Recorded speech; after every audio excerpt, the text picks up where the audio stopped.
Hello and welcome to another video of The Style Guru. I'm really grateful that you liked my previous videos on watches and perfumes, but if you've not seen it, please check in my channel description.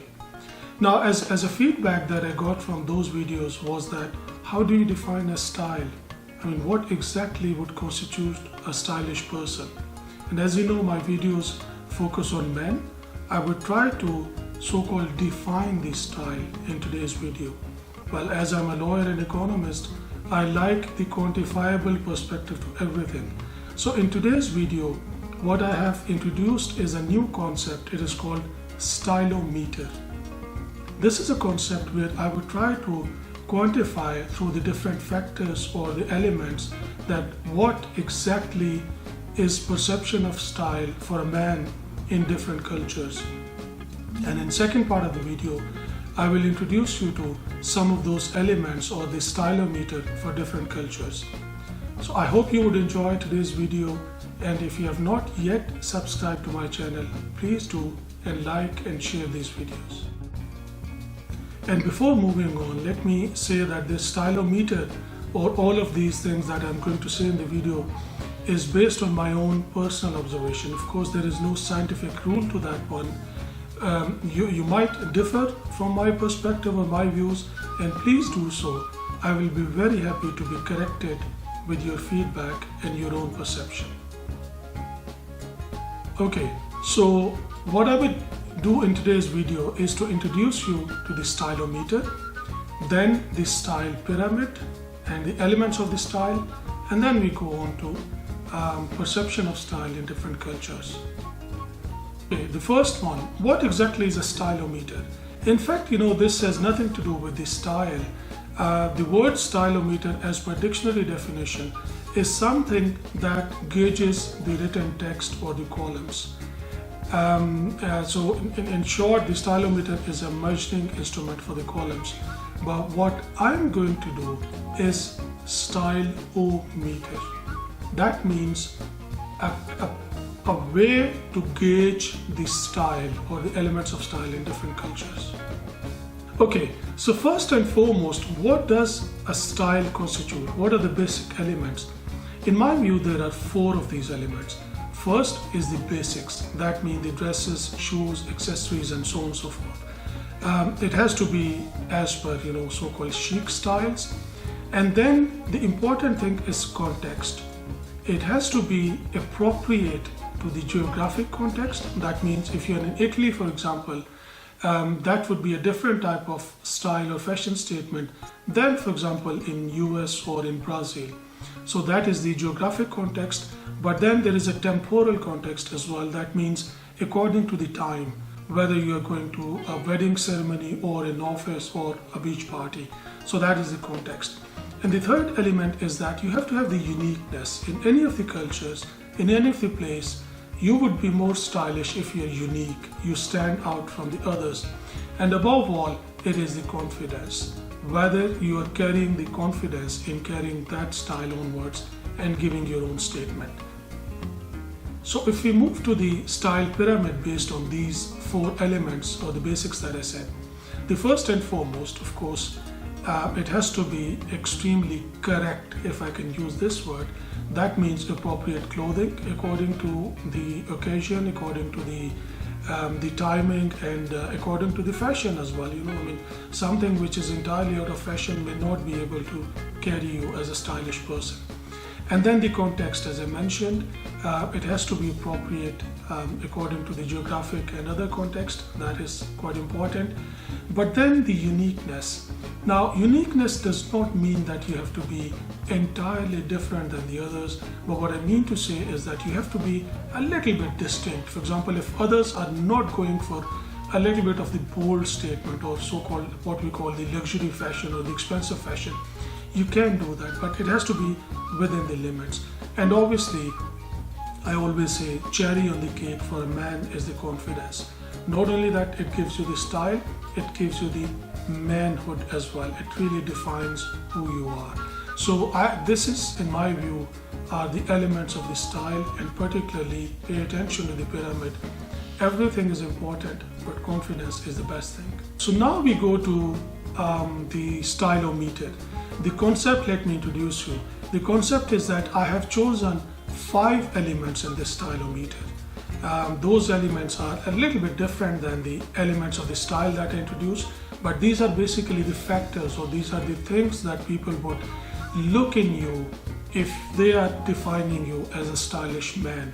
Now let me say that in choosing these elements, I have kept in context that you as a man would be perceived not only by, let's say, the girls or the women around you, but even by other people. So to a certain extent, this is gender neutral factors or gender neutral elements in the stylometer. But of course, we all know that the first appreciation, or the first, let's say, validation of the style that a man looks for is from the women, whether his own women or the other ones.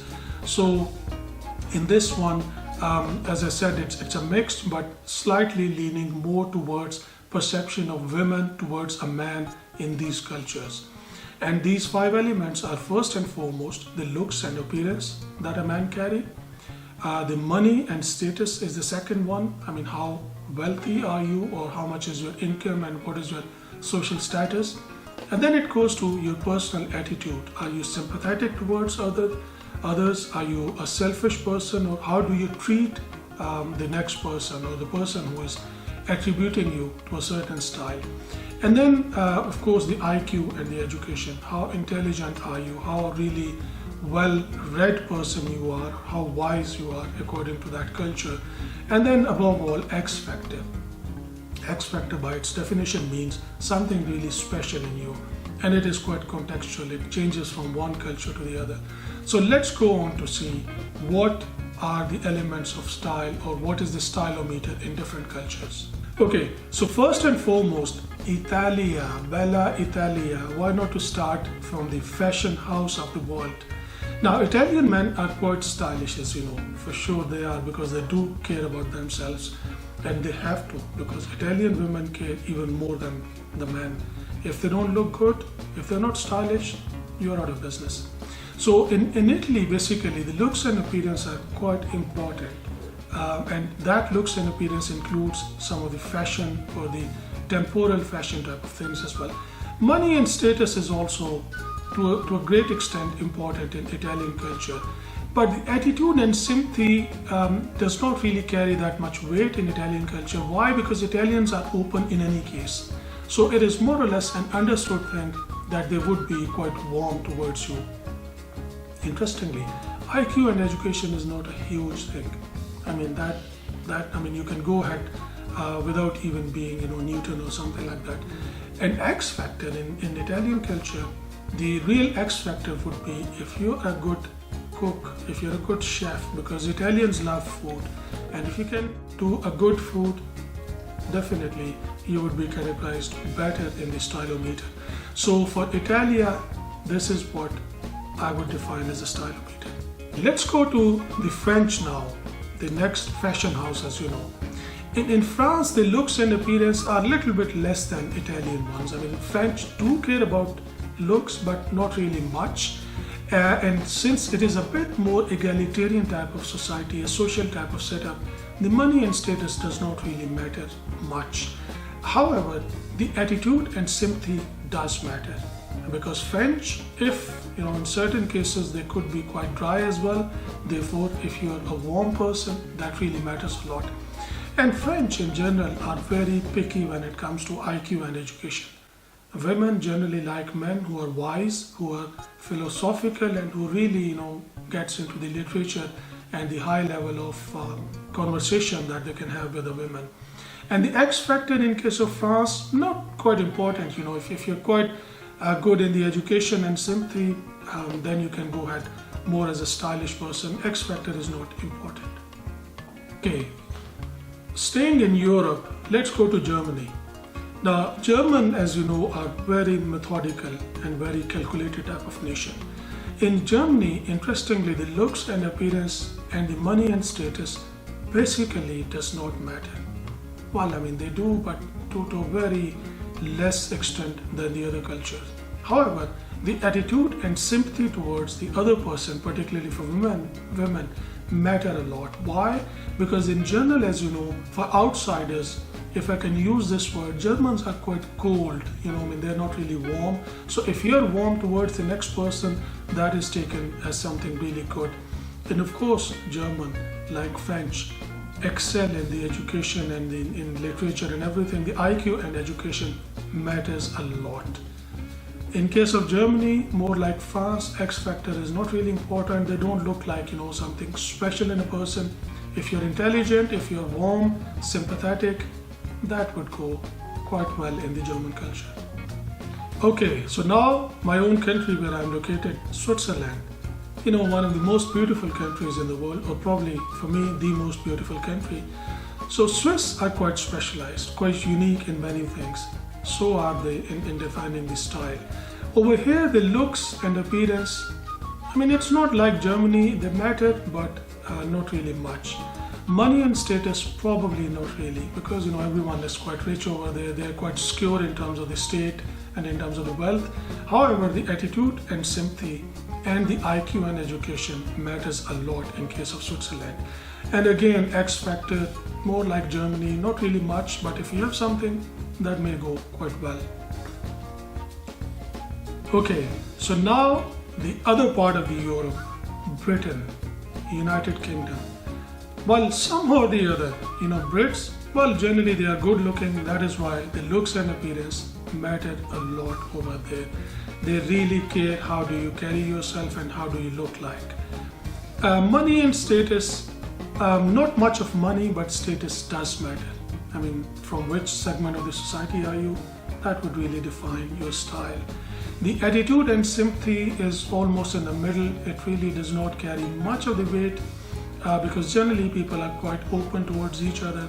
However, the IQ and education matters a lot. The British, somehow or the other, I don't want to call it that way, but quite, let's say, class-oriented society when it comes to the education. It depends from which college and university and even school did you come from, and that could determine your style perception. Britain, quite okay in terms of the X factor. If you're really, let's say, some celebrity or something like that, that would go in your favor. So that is the stylometer for the British. So now let's go to the eastern side of the Europe. In the Eastern Europe region, I would not go for individual countries, but in Eastern Europe, the looks and appearance does not matter much, but it really still would matter about 40 to 50%. However, the money and status does matter because most of these countries are in this transition type of economies, and they are not really, as good as the Western European countries in terms of the social security systems. Therefore, money and status matters a lot. The attitude and sympathy even more, because somehow due to the recent past or due to the historical past, people are not really that much cordial with each other. So if a man is a bit more sympathetic, that would be in his favor. The IQ and education is not really a big deal, and so is the X factor. You can basically go ahead without that, but you have to have a good status and a good sympathy towards the others. Okay, so the other side of the Europe or Asia, a mixed one, let's go to Russia. In Russia, the looks and appearance are not really a major issue.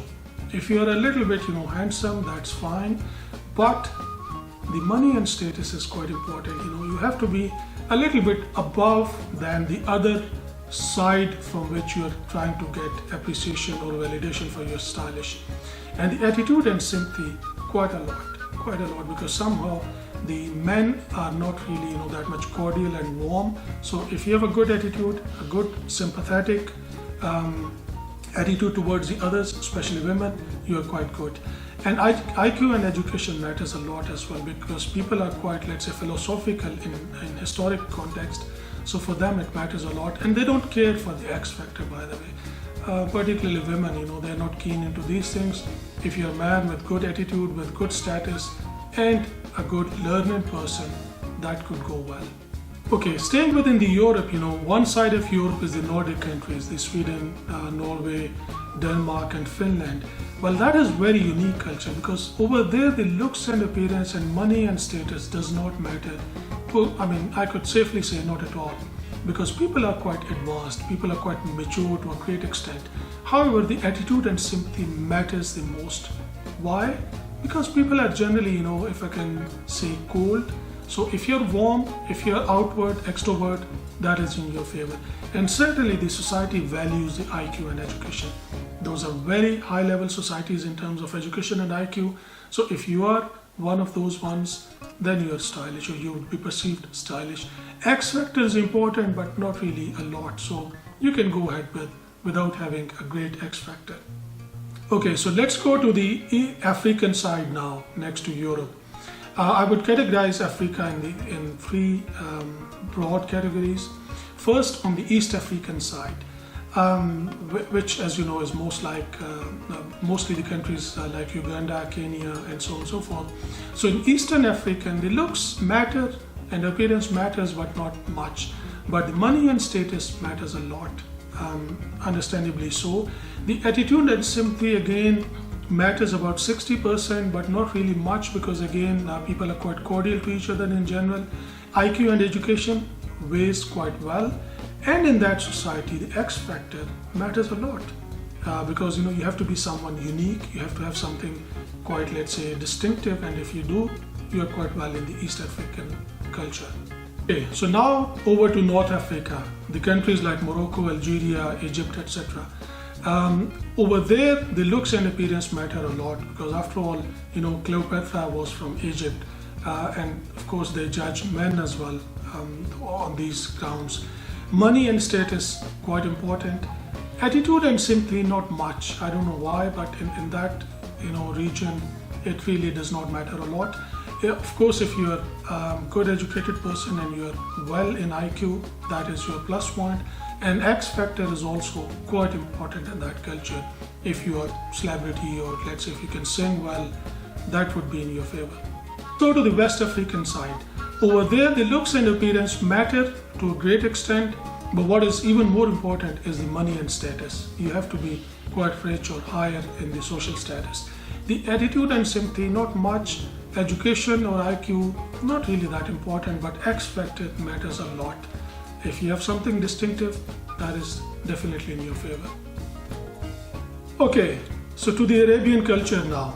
Well, that's quite a generalized type of thing. I would focus a bit more on the Gulf countries, but largely in the Arabian culture, looks and appearance matters. You have to be really smart or handsome man. However, the most important thing is the money and status. You have to be a rich person or a higher level in order to have a bit more style, or to be perceived more stylish than the others. The attitude and sympathy is not really considered important, so is the education and IQ. If you have, that's fine, but these are not prerequisites. And interestingly, Arabs do not care about the X factor as well much, because Arabian is more like the tribal or the family oriented societies. For them, the basics are the first elements that I said, a bit more appearance, and certainly the money and status. So now let's go to my original culture, the Pakistani Indian or the South Asian in general. In that culture, in terms of the stylometer, the looks and appearance matter a lot, really matters a lot. If you're handsome, immediately you have got 50% of the style. However, if you're rich or you have a better social status, definitely you've already qualified to be a stylish person, both by, in terms of perception, both by men and women. However, if you have a good attitude and sympathy, you got even more plus points. It does not matter if you're not really well educated or you don't have much of the IQ, that's fine. And of course, these societies do not care much about the X factor, because societies are still evolving. So even if you're a little bit less in the X factor, that is fine. The most important, looks and money. Okay, for the American culture, which is quite a mix of everything.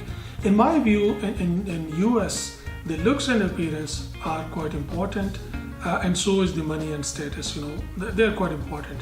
The attitude and sympathy is not really something unique, but if you have good IQ and education, that is in your favor. However, that is quite an interesting society where X factor carries the most weightage. If you're something different, if you have your X factor, it could be any of the skills or anything special in you. In the American society, you would be much more stylish than many other societies. Okay, staying on the American side, let's go to the Latin American culture, which I must say that I do not know much because I've not visited more than 3 or 4 countries in the Latin American side. But in my view, the looks and appearance are quite important in that culture. Money and status important, but less than the looks. And the attitude and sympathy is also not important because people are quite warm in general. IQ and education, if you're better, that's fine, but generally they would ignore. And now in some of the countries, particularly Argentina, Brazil, Colombia, the X factor is becoming more important, more like the North American type of culture. I hope you liked this video. Of course, it was a bit long. I could not really go on to all of the cultures. I'll try to do a similar video for women as well, that how do women perceived stylish in different cultures. In the meantime, if you want me to cover something special, please do write in the comments or in the email that would be in the description box. And what I would say in the end, stay styled, stay smiling, and best of luck, and thank you very much. Goodbye.